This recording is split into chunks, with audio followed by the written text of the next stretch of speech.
Бисмиллахи рахмани рахим, вальхамдулиллахи роббил аламин, ассаламу алейкум ва рахматуллахи ва баракатуху.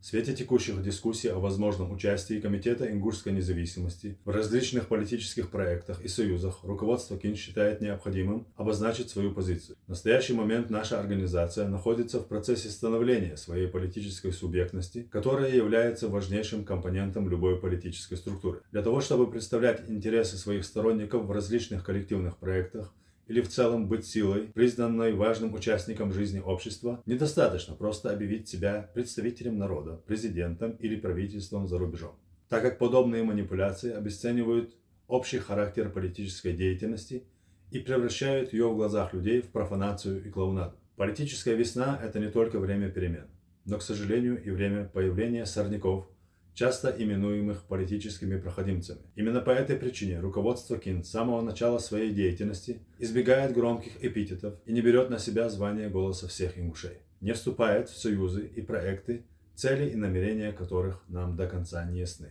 Мы, как представители ингушского народа, имеющие плотную связь с общественными организациями внутри Ингушетии, а также диаспорами по всему миру, прекрасно понимаем настроение в ингушском обществе.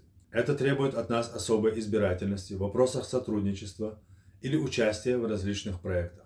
В противном случае подобные союзы могут быть отвергнуты нашим народом из-за сложного исторического бэкграунда и сложившейся политической конъюнктуры в настоящее время. На данном этапе наш приоритет заключается в решении внутренних проблем и укреплении общественной солидарности вокруг идеи независимости.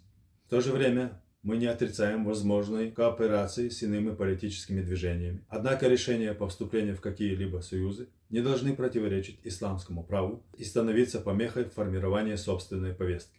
Мы заявляем, что на данный момент Комитет ингушской независимости не состоит в союзах ни с одной из политических сил на Кавказе и за его пределами. Попытки представить отдельных деятелей ингушской национальности как представителей ингушского народа расцениваем как провокацию. Подписанные документы о вхождении в какие-либо союзы от имени ингушей считаем нелегитимными.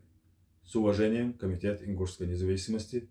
Ассаламу алейкум ва рахматуллахи ва баракатуху.